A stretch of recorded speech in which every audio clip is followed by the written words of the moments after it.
오늘도 거룩한 주를 맞이해서 하나님께 예배드리는 성도 여러분들의 가정 자녀들 건강싸움 직장 위에 하나님의 나으신 은혜 평강 축복을 청하기를 주님의 이름으로 축원합니다. 오늘은 마태복음 25장 1절에서 13절 말씀을 통해서 심판주로 오실 그리스도 이 처녀 열처녀 비유에 관한 제목으로 다 함께 은혜를 나누었으면 합니다. 한자 그 성어에 유비무환이라는 그런 단어가 있어요.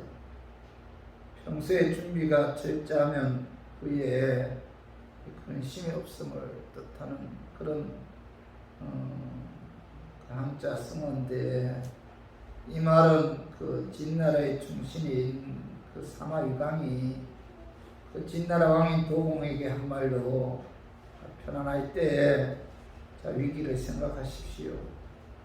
그러면 어떻게 대비할 것을 알게 되며 또 대비 태세가 되어 있으면은 근심이 사라지게 됩니다. 이런 이야기가 있는데, 결국 그 진나라의 왕 도공은 이렇게 지혜로운 그 사마위강의 도움을 얻어 마침내 천하 통일의 위협을 이루게 되었다는 거죠.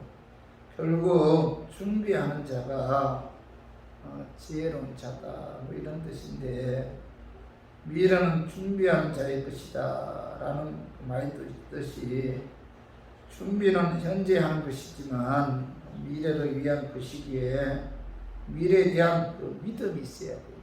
미래에 대한 믿음이 있어야만이 그 미래를 준비한다는 거죠. 사람은 어찌 보면 한치 앞도 모르기 때문에 미리 준비하고 대비하는 삶을 산다는 것은 굉장히 어려운 일이잖아요. 그럼에도 불구하고 요즘에는 그 미래 그 준비에 대한 관심들이 참 많아요. 그래서 뭐 노후 대책이나 특별히 그 노후 대책이나 건강에 이제 관심이 많은데, 그래서 종신보험이나 연금보험, 그리고 각종 그 질병을 보장해주는 건강보험에 그 가입하기도 하고, 또한 불안한 직장을 대비하기 위해 자격증을 따는 등 나름대로 미래에 대해서 많은 준비를 하고 있다는 거죠. 우리의 신앙생활에도 이와 같이 그 준비하는 삶을 살아야 된다는 겁니다. 진정으로 지혜로운 사람은 예수님이 다시 오실 날을 위해서 신앙의 준비나 믿음의 준비, 또 멸류관 상에 대한 준비를 꾸준히 하는 사람이 지혜로운 신앙인이다, 이렇게 성경은 우리에게 말씀하고 있어요. 이 준비한다는 것을 성경은 깨어 있으라, 이렇게 이제 말씀하고 있는데, 예수님께서는 마태복음 24장에서 이 종말의 징조에 관해서 이제 말씀하셨습니다. 예수님께서는 그 24장에서 예수님의 그 오실 그런 날이 가까이 오면 올수록 적그리스도가 나타나서 이제 미혹하고, 또 난리와 기근, 지진이 일어날 것이며, 불법이 성하고 사랑이 씻어지고, 또 다니엘 선지자가 말한 바와 같이 멸망에 가증한 것들이 거룩한 곳에 선 것을 보게 될 것이다. 이런 징조들이 나타나면은 정말 얼마 남지 않았다, 예수님의 때가 얼마 남지 않았다, 이렇게 이제 말씀하고 있죠. 예수님께서 심판주로 이 땅에 다시 오시는 날이 지구의 종말이죠, 종말. 그래서 이 예수님의 그 재림의 때가 얼마 남지 않았다라는 사실을 그 세상 돌아가는 그 징조를 통해서 알 수가 있다는 거죠. 그리고 예수님께서는 교회와 성도들이 예수님의 때가 가까이 오면 올수록 모든 민족에게 미움을 받게 되고, 또 핍박을 받으며 또 이런 일들이 일어난다, 이렇게 말씀하고 있는데, 오늘 마태복음 24장 9절에 봐요. 9절에 그때 사람들이 너희를 환난에 넘겨주겠으며 너희를 죽이리니 너희가 내 이름 때문에 모든 민족에게 미움을 받으라. 예수님 이름 때문에, 예수님 믿는다는 이유로 자 그리스도인들이 자 많은 민족들로부터 미움을 당한다, 미움을 받는다, 이렇게 말씀하고 있고, 자 마태복음 24장 21절에도 봐봐요. 이는 그때 큰 환난이 있겠습니다. 창세부터 지금까지 이런 환난은 없었고 후에도 없으리라, 이렇게 말씀하고 있죠. 자 예수님께서는 자 예수님의 재림이 가까이 오면 올수록 그죠? 창세부터 지금까지 이런 환난이 없었고 후에도 없으리라, 이렇게 말할 정도로 많은 환난이 다가온다는 겁니다. 그리고 마태복음 24장 32절도 자 우리 한번 같이 한번 읽어봐요. 무화과 나무의 비유를 배우라. 그 가지가 연하여 지고 잎사귀를 내면 여름이 가까운 줄을 아나니. 자 이와 같이 너희도 이 모든 일을 보거든 인자가 가까이 곧 문 앞에 있는 줄 알라, 이렇게 말씀하고 있는데, 예수님께서는 무화과 나무의 가지가 연해지고 자 잎사귀가 날기 시작하면 자 여름이 가까이 왔다는 것을 아는 것처럼 자 이런 징조들이 보일 때 자 예수님의 재림이 가까이 온 것을 알아야 한다, 이렇게 말씀하고 있죠. 그리고 나서 자 24장 마태복음 24장 42절 봐봐요. 그러므로 깨어 있으라. 자 어느 날에 너희 주가 임할런지 너희가 알지 못함이니라, 이렇게 말씀하고 있죠. 예수님께서는 세상 돌아가는 징조를 통해서 자 예수님의 재림이 가까이 왔다는 사실을 알고 너희들은 뭐예요? 깨어 있어야 한다, 이렇게 말씀하고 있죠. 그리고 나서 예수님께서는 마태복음 25장에 자 예수님께서 오실 그 징자가 예수님께서 오실 그 다시 오실 그런 징조를 이제 세상 돌아가는 것을 통해서 알게 되면은 자 깨어 있어야 됩니다. 이렇게 24장에서 말씀하신 이후에 25장에서는 자 깨어 있기 위해서는 자 어떤 삶을 살아야 되는가. 자 여기에 관해서 예수님께서는 세 가지 비유를 통해서 이제 말씀하셨어요. 첫 번째 비유가 바로 열처녀 비유고, 두 번째 비유가 바로 달란트 비유고, 세 번째 비유는 양과 염소의 비유인데, 자 이 세 가지 비유를 통해서 너희는 자 깨어 있어야 된다. 어떤 삶이 깨어 있는 삶인가, 이 비유를 통해서 말씀하셨는데, 자 오늘 본문은 그 첫 번째인 그 열처녀 비유에 관한 그런 말씀입니다.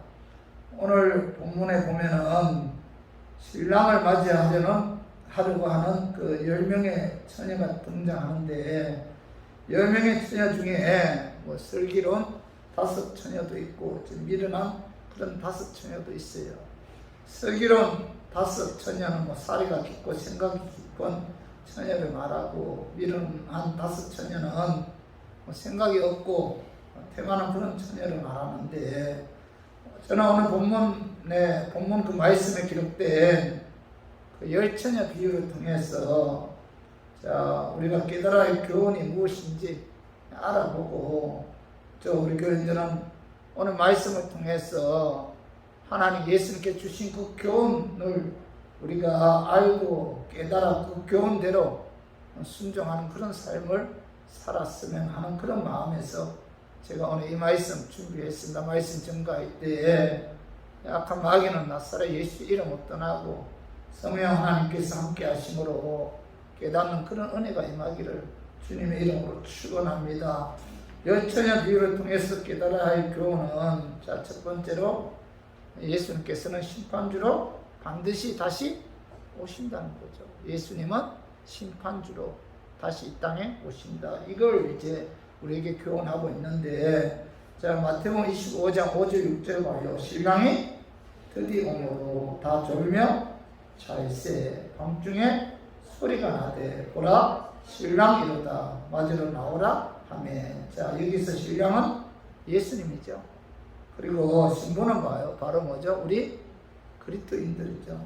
유대인들의 결혼 풍습을 보면은 혼인잔치를 간단하게 하는 것이 아니라 일주일 혹은 그 이상의 그 결혼 축제가 계속되기도 하는데, 그리고 이 결혼식은 낮에 하는 것이 아니라 주로 저녁이나 이 밤중에 결혼식을 해요. 거행하는데, 만약 결혼식을 거행하는 기간을, 자, 우리는 보통 하루 하자, 하루 몇 시간 하는데, 그 유대인들은 그 일주일 이상으로 한다고 합니다.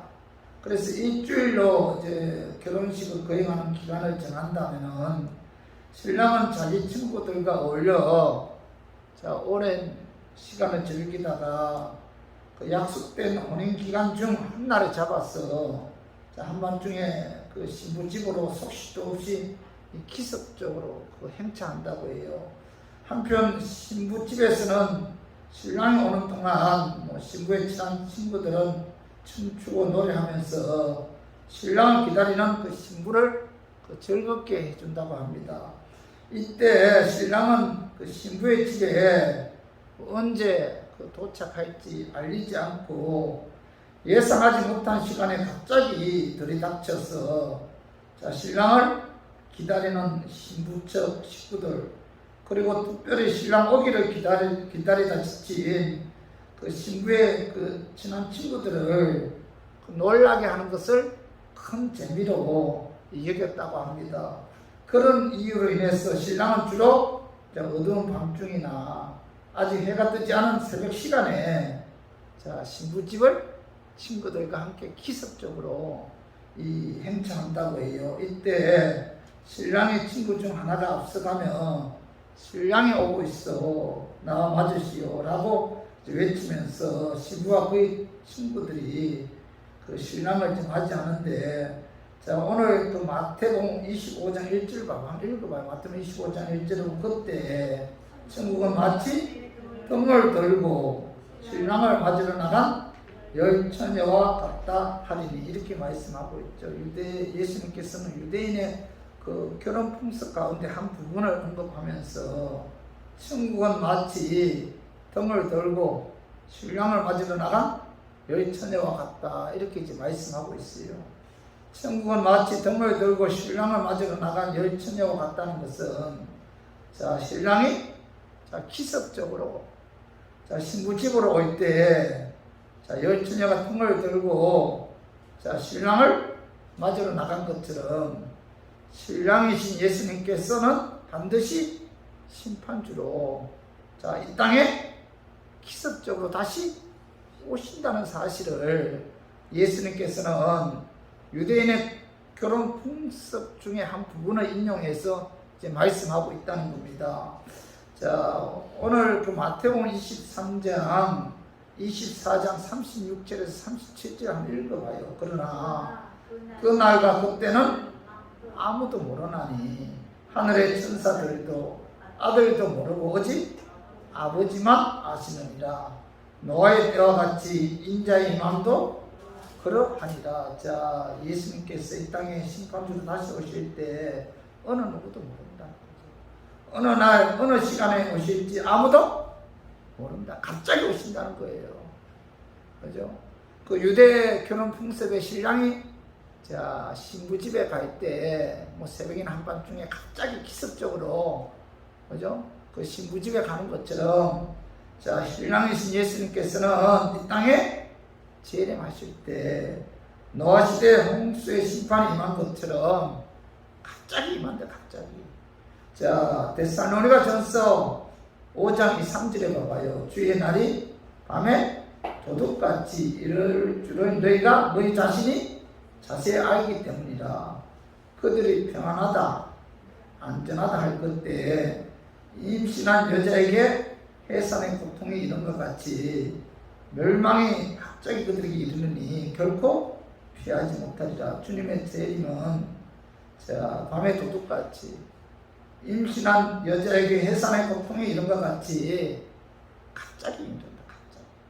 아무도 모른다는 겁니다. 언제 임할지, 그죠?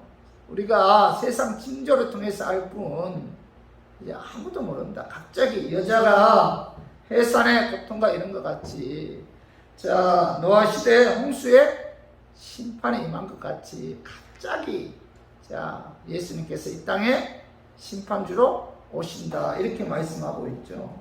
자, 그렇기 때문에 마태복음 24장 44절에 봐봐요. 이러므로 너희도 준비하고 있으라. 생각하지 않은 때 인자가 오리라, 이렇게 말씀하고 있죠. 예수님께서는 전혀 생각하지 않은 때, 자, 예고 없이 어느 한순간에 심판주로 이 땅에 오시기 때문에, 자, 오늘 뭐라고 말씀하고 있죠? 너희도 준비하고 있으라. 예수님의 재림은 항상 준비해야 된다. 언제 오실지 모른다는 겁니다. 그날을 위해서 항상 깨어서 준비해야 된다, 이렇게 말씀하고 있죠. 그래서 마태복음 25장 13절 봐봐요. 그런즉 깨어 있으라. 자, 너희는 그날과 그때를 알지 못하느니라, 이렇게 말씀하고 있죠. 예수님께서 심판주로 다시 오실 날이 언제인지 우리는 알 수 없잖아요. 갑자기 도덕같이 임함으로, 자, 우리들은 항상 깨어 있어서 그날을 준비해야 된다, 이렇게 이제 말씀하고 있는데, 성도 여러분, 종말에는 그 개인적인 종말이 있고 역사적인 종말이 있잖아요. 개인적인 종말은 뭐죠? 죽음이죠. 역사적인 종말은 예수님의 재림이죠, 재림. 자, 중요한 것은, 자, 개인적인 종말이든 역사적인 종말이든 종말이 반드시 온다는 사실을 알고 항상 깨어서 그날을 준비하는 그런 삶을 살아야 된다는 겁니다. 신구약 성경을 통해서 우리에게 가르치는 진리 가운데 하나가, 자, 예수님께서는 이 땅에 다시 오신다. 자, 심판주로 이 땅에 다시 오신다는 사실을 이제 교훈하고 있는데, 심판주로 오실 예수님의 재림은 언제 몇 시에 다시 오신다는 것은 우리가 모르지만은, 자, 어느 날 갑자기 반드시 오신다는 거죠. 그렇기 때문에 저와 우리 교인들은 그날을 준비하는 삶을 살아야 돼요. 예수님께서도 공생의 기간 동안 아주 바쁜 가운데서도 언제나 홀로 하나님을 향해 기도했고, 또 말씀 가르쳤고, 또 전파하셨고, 모든 병자들을 고치는 이런 이제 사역을 하셨는데, 자, 저와 우리 교인들도, 그죠? 예수님이 언제 오실지 모르지만은 항상 그날을 깨어서 준비하는 그런 삶을 살아야 됩니다. 자, 깨어서 준비한다는 삶은 바로 뭐죠? 예수님을 위한 삶이죠. 예수님을 섬기는 삶이 뭐죠? 깨어서 준비하는 삶인데, 자, 우리 로마서 14장 7절 8절, 자, 우리 같이 한번 읽어봐요. 자, 우리 중에 누구든지 자기를 위하여 사는 자가 없고 자기를 위하여 죽는 자도 없도다. 우리가 살아도 주를 위하여 살고 죽어도 주를 위하여 죽나니, 그러므로 사나 죽으나 우리가 주의 것이로다. 하반절에 보면 8절 하반절에 우리가 뭐예요? 주의 것이다. 예수님께서 십자가를 통해서, 자, 우리를 샀잖아요. 우리를 자녀로 삼으셨잖아요. 마귀에서 하나님의 자녀로 하나님께서 우리를 십자가를 통해서 구원해 주셨잖아요. 그렇기 때문에 우리들은 뭐예요? 주님의 것이다. 우리의 주인이 누구예요? 예수님이시다. 그렇기 때문에 저와 우리 교인들은 사나 죽으나, 자, 우리의 소유주인 예수님을 위해 살고 죽어도 예수님을 위해서 죽어야 된다, 이렇게 이제 사도 바울이 말씀하고 있죠. 성도 여러분, 저와 우리 교인들은, 자, 예수를 위해서 사는 삶이 바로 뭐예요? 깨어서 예수님의 재림을 준비하는 그런 삶이죠. 어떤 박해와 고난과 환난이 다가와도 또 예수를 위해서 참아야 돼요. 또 예수님 때문에 인내해야 되고, 예배 찬양을 통해서 또한 봉사 거룩한 삶을 통해서 예수님께 영광 돌리는 그런 삶이 바로 뭐예요? 예수님을 위한 삶이고, 예수를 위한 삶이 바로 뭐예요? 깨어서 주님의 재림을 준비하는 그런 삶이다. 자, 우리 인생은 잠깐이잖아요. 하나님의 그 영혼에 비하면은, 자, 모세는 시편 90편에 우리 인생은 한 점이다. 하나님은 영원하잖아요. 영혼에 비해서 우리 인생은 한 점에 불과한데, 자, 우리가 이 한 점과 같은 인생을 살면서 지금까지 예수를 위해, 예수님의 영광을 위해 우리가 시간을 투자한 건 그렇게 많지 않죠.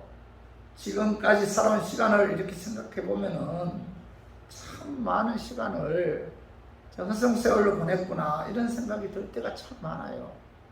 이제부터라도 여러분 남은 생에 항상 깨어서 심판주로 이 땅에 오실 그 주님의 재림을 준비하는 그런 삶을 살아야 돼요.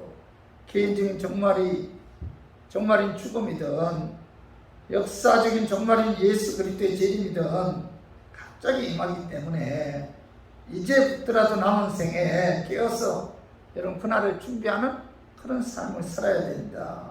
예배 찬양을 통해서 하나님께 영광 돌리는 삶, 또 하나님 말씀대로 순종하는 삶, 또 하나님께서 주신 사명에 최선을 다해서 우리가 그 일에 힘쓰는 삶, 자, 이 모든 삶이 바로 뭐죠? 예수님의 재림을 깨어서 준비하는 그런 삶이죠. 그래서 우리 모두 열처녀 비유를 통해서 예수님께서 심판주로 반드시 이 땅에 다시 오신다는 사실을 깨달아 항상 깨어서 그날을 준비하는 저와 우리 교인들이 되기를 주님의 이름으로 축원합니다. 그리고 두 번째로 열처녀 비유를 통해서 우리가 깨달아야 할 교훈은, 자, 예수님께서 재림하게 되면은, 자, 믿음이나 믿음의 삶을 대신할 수 없다는 거예요. 예수님께서 재림하면은, 자, 모든 것이 다 끝난다. 믿음이나 믿음에 의한 삶을 어느 누구도 대신할 수가 없다는 겁니다. 그 말씀이, 자, 마태복음 25장 7절 봐봐요. 이에 그 처녀들이 다 일어나 등을 준비할세, 이렇게 말씀하고 있죠. 처녀들이, 자, 신랑이 갑자기 한밤중이나 새벽에 들이닥쳤어요, 신부집에.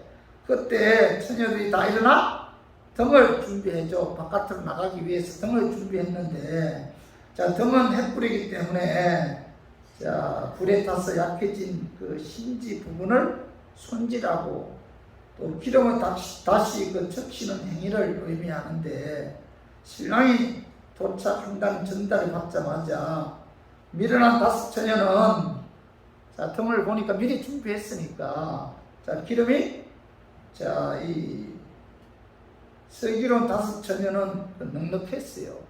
그러나 미련한 다섯 처녀는 미리 준비하지 않았기 때문에 등을 부으니까 그 기름이 넉넉하지 않았습니다. 유대인의 결혼 풍습에 의하면은, 자, 신부집을 찾은 신랑은 정해진 예식을 마친 후 다시 신부를 데리고 이 결혼잔치가 열리는 자기 집으로 이제 가게 되는데, 자, 신랑 집까지 가는 길에는, 자, 많은 그 긴 행렬들이 따르게 되어 있습니다. 이때 결혼잔치에 초대받은 손님들은, 자, 이 행렬에 함께 끼어서 잔치 예례가 배설된 그 신랑 집으로 이제 가게 되는데, 자, 이때 그 중요한 것은 등불을 준비하지 못하면은, 자, 신부와 신부 친구들은 물론 초청받은 그 하객들까지 이 행렬에 끼지도 못할 분들은 신랑 집에 들어갈 수가 없다는 거예요. 자, 신랑이 신부 집에 갑자기 들이닥칩니다.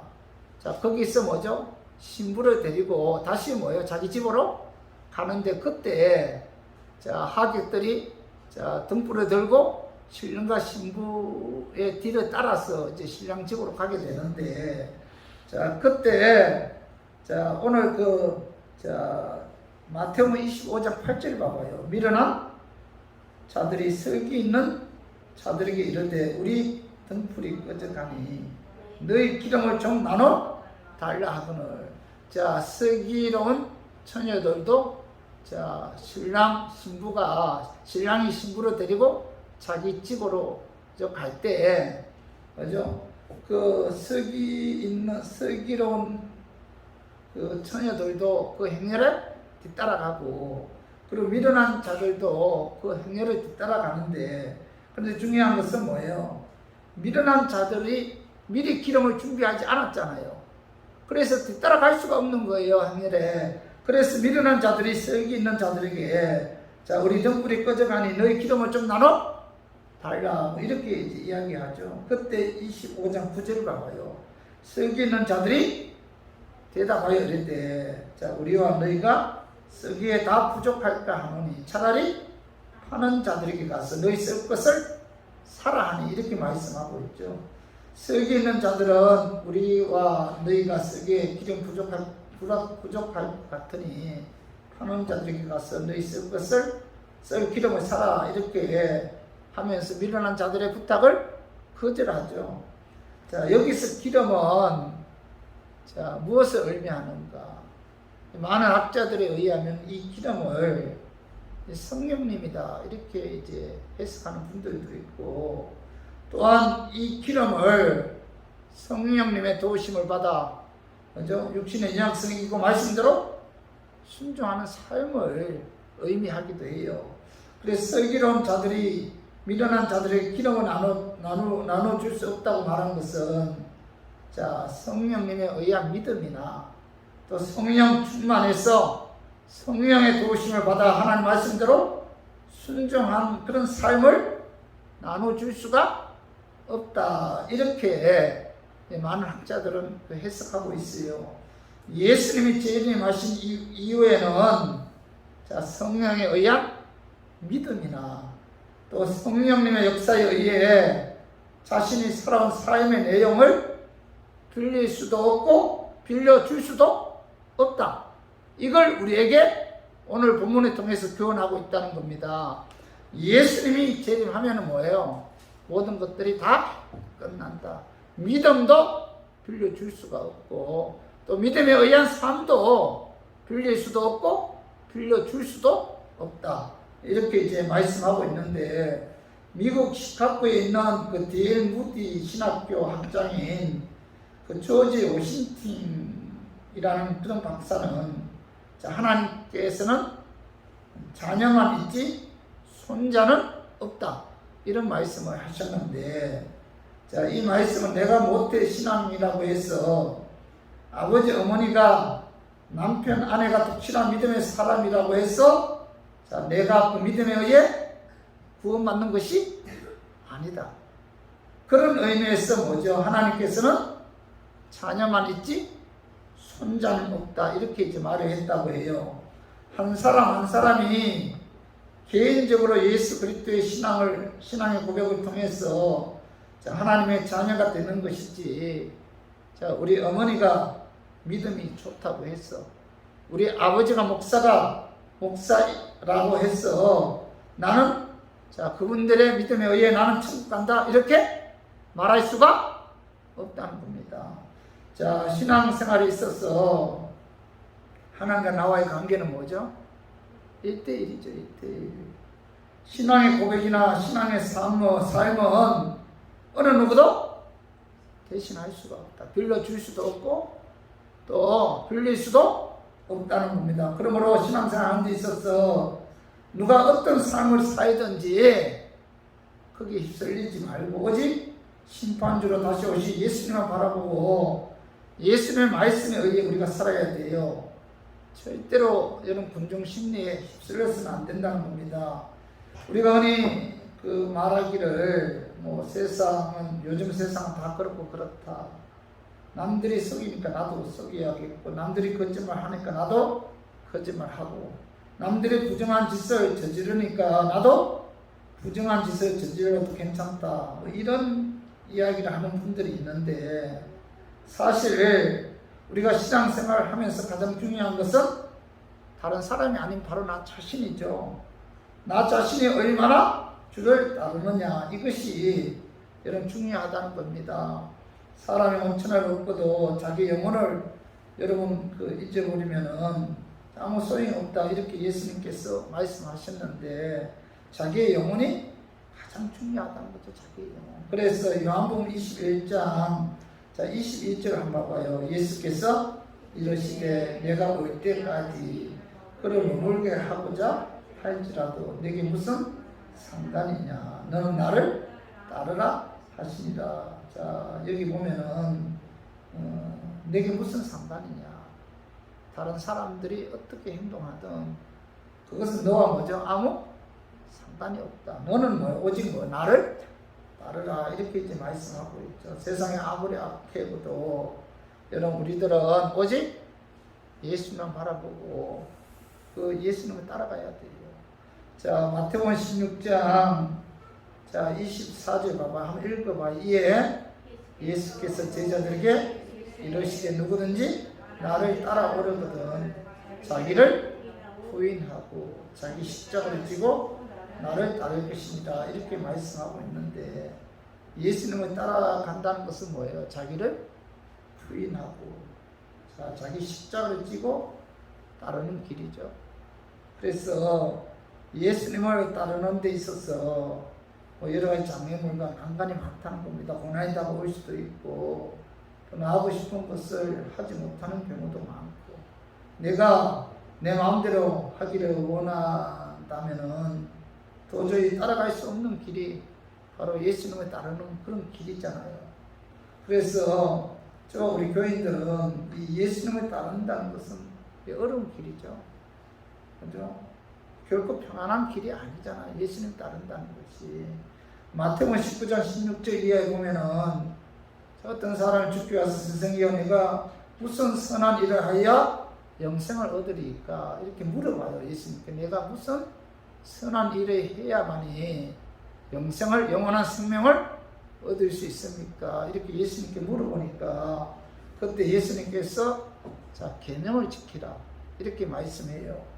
그가 대답하기를 내가 어렸을 때 계명을 다 지켰다, 이렇게 말씀합니다. 그때 예수님께서 그래, 그러면 내 소유를 다 팔아서 가난한 자들에게 주고 너는 나를 따라오느라, 이렇게 이야기하니까 그때 그 사람은 예수님 말씀 듣고 슬픈 기색을 하고 예수님을 떠났어요. 이 사람은 돈이 많은 사람이고 그 돈을 포기하지 못했기 때문에 결국 뭐예요? 예수님 따르는 것을 포기했다는 겁니다. 그러므로 우리 교인들은 오늘 이 말씀을 통해서 예수님을 따르기 위해서는 뭐죠? 돈도 포기해야 됩니다. 세상 그 어떤 것도 다 뭐예요? 포기해야 되고 십자가를 지고 자기를 부인해야만이 예수님을 진심으로 따를 수가 있다는 겁니다. 세상 그 갖고 예수님을 따를 수는 없다는 거예요. 그렇기 때문에 예수님을 따른다는 것은 이 고난의 길이죠. 희생의 길이고 넓은 길이 아니잖아요. 좁은 길이고 박해받을 각오를 하고 주님을 따라가는 길이죠. 그럼에도 불구하고 우리 교인들은 주님의 길을 따라가야 돼요. 예수님께서 심판주로 다시 오셔서 우리의 삶에 대한 결산이 반드시 온다. 우리의 삶에 대한 결산을 반드시 예수님께서 하신다는 사실, 그날에는 어느 누구도 나의 믿음이나 나의 믿음의 삶을 대신할 수가 없다. 예수님 오신 이후에는 어느 누구도 대신할 수가 없기 때문에, 그러므로 예수님께서는 오늘 뭐라고 말씀하고 있죠? 깨어 있어야 된다. 깨어서 그날을 준비해야 된다. 마태복음 25장 13절 봐봐. 그런즉 깨어 있으라. 너희는 그날과 그때를 알지 못하느니라. 이렇게 말씀하고 있죠.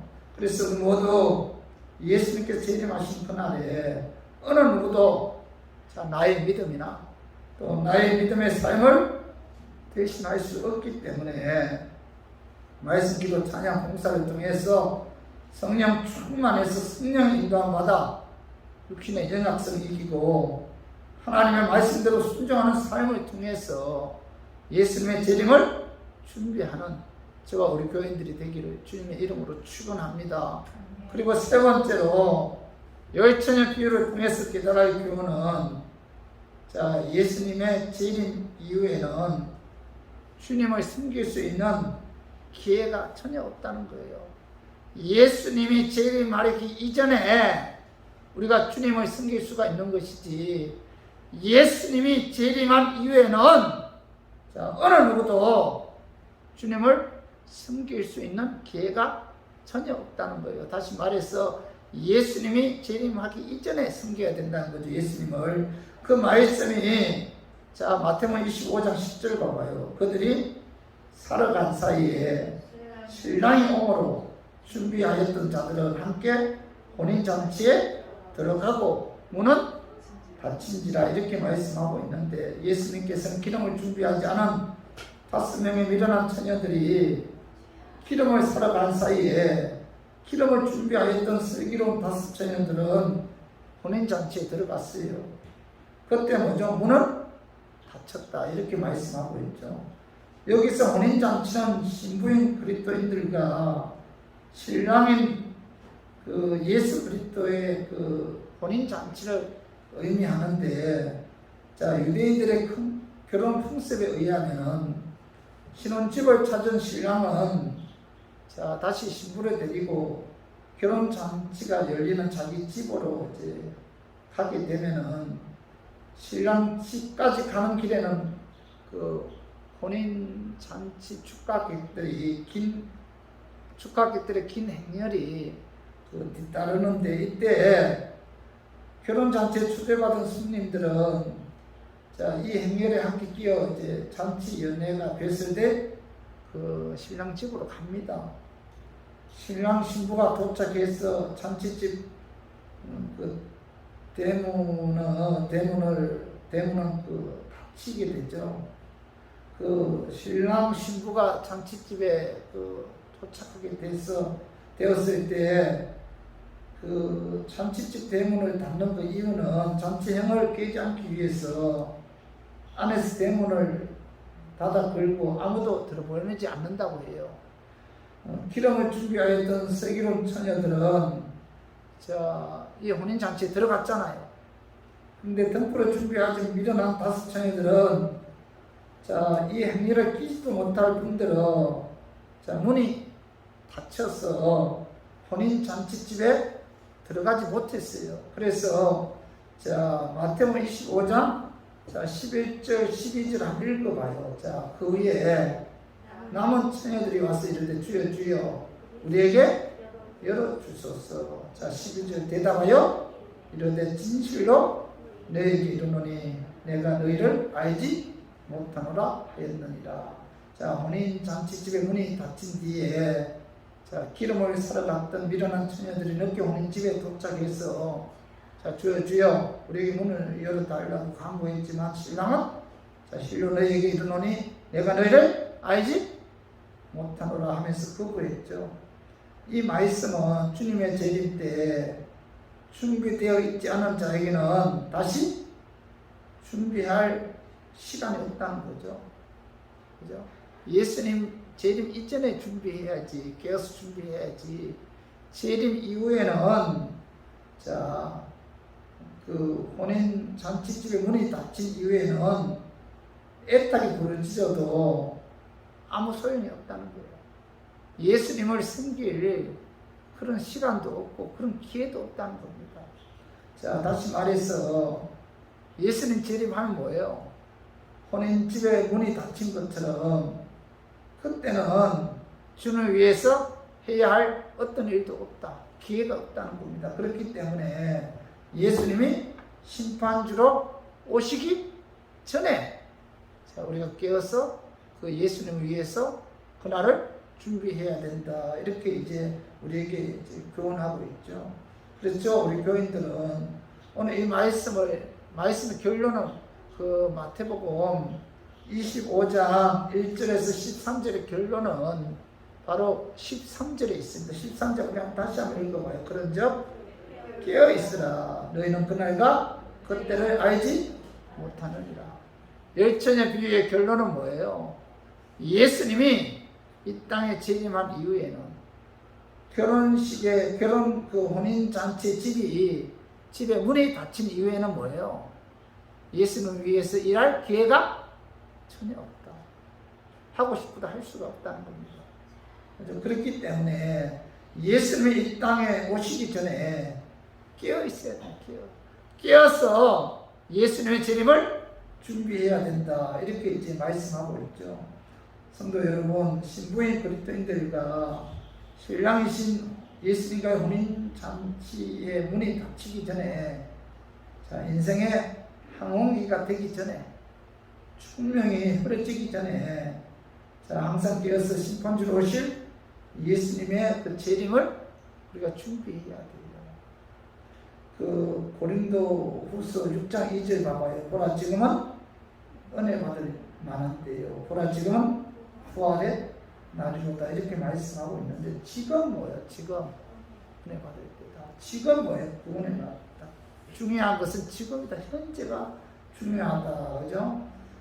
내일은 우리의 시간이 아닐 수도 있잖아요. 내일은 기회의 문이 닫힐 수도 있잖아요. 지금이 중요한 지금 우리가 회개할 기회가 있는 것이지, 지금 말씀을 공부할 기회가 있는 것이지, 지금 예수님을 섬길 수 있는 기회가 있는 것이지, 지금 헌신하고 봉사할 수 있는 기회가 있는 것이지, 그 기회가 언제나 오는 것은 결코 아니다. 예배도 마찬가지입니다. 우리가 세상 일에 너무 바빠, 너무 늦게 도착해서 천국문이 닫히고 주여 주여 우리에게 문을 열어주소서 하고 절망감에 사로잡혀 몸부림치는 사람이 된다면 아마 그 아픔을 말로 표현할 수 없을 거예요. 그러므로 여러분, 예수님이 재림하기 전에, 천국문이 닫혀버리기 전에 우리가 기름을 준비해야 돼요. 성령 충만해서 성령의 능력에 힘입어 예수를 위해 살아야 되고, 예수님께 영광 돌려야 되고, 예수님을 찬양해야 되고, 예수님께 예배 드려야 되고, 예수님께 우리가 충성하는 그런 삶을 살아야 된다는 겁니다. 그런 기회가 예수님 재림 이전이지, 이유는 전혀 그런 기회가 없다는, 기회는 뭐예요? 때가 있다는 겁니다. 로마서 12장 11절 우리 한번 읽어봐요. 부지런하여 게으르지 말고 열심을 품고 주를 섬기라. 이렇게 말씀하고 있는데, 이 말씀의 그 원문에는 열심을 품고라는 말 앞에 이 성령으로 라는 그 단어가 빠졌다고 해요. 원문에는. 그래서 이 말씀 부지런하여 게으르지 말고 성령으로 열심을 품고 주를 섬기라. 열심을 품고 주를 섬기는 데 있어서 성령의 능력에 힘입어야 된다. 성령 충만해서 성령의 능력에 힘입어야만이 열심을 품고 주를 섬길 수가 있다. 이렇게 이제 사도 바울은 말씀하고 있는 거죠. 그래서 우리 교인들은 신앙생활하는 데 있어서 성령 충만해야 돼요. 성령의 능력에 힘입어야 돼요. 그래야만이 부지런하여 열심을 품고 주를 섬길 수가 있다. 언제요? 예수님이 재림하기 전에, 죽음이 오기 전에, 더 넓기 전에, 더 백발이 되기 전에, 기력이 없기 전에, 우리가 건강할 때 주님을 열심으로 성령의 능력에 힘입어 우리가 주님을 섬겨야 된다. 에베소서 5장 16절 봐봐요. 세월을 아끼라, 때가 악하니라. 이렇게 말씀하고 있는데, 세월을 아끼라는 말은 하나님께서 우리에게 주신 시간을 하나님이 원하시는 모든 계획을 이루고, 예배, 찬양, 기도, 봉사, 헌신, 하나님 말씀대로 순종하는 삶을 통해서 하나님 앞에 영광 돌리는 삶이 세월을 아끼는 삶이죠. 세월을 아끼는 삶은 내 육체의 쾌락을 위해서 하나님께서 내게 주신 시간을 투자하지 말고 주님을 위해서, 주님의 영광을 위해서 하나님께서 내게 주신 시간을 투자하라. 그런 의미에서 뭐죠? 세월을 아끼라 이렇게 말씀하고 있죠. 여러분, 우리가 신앙생활 하는 데 있어서 육신의 쾌락을 위해서, 육신의 정욕, 안목, 이생의 자랑을 위해서 시간을 투자해서는 안 된다. 그런 것들은 뭐예요?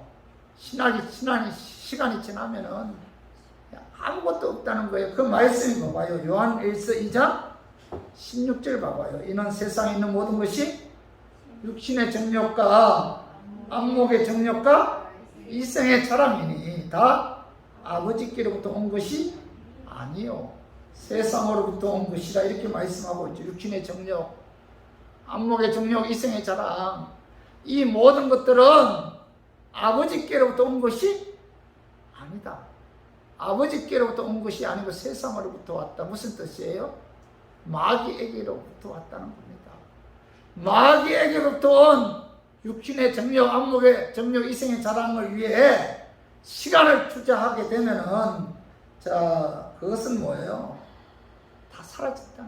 아무것도 남지 않는다. 그러나, 자, 요한 1서 2장 17절 봐봐요. 이 세상도 그 정욕도 지나가되 오직 하나님의 뜻을 행하는 자는 뭐예요? 영원히 거하느니라.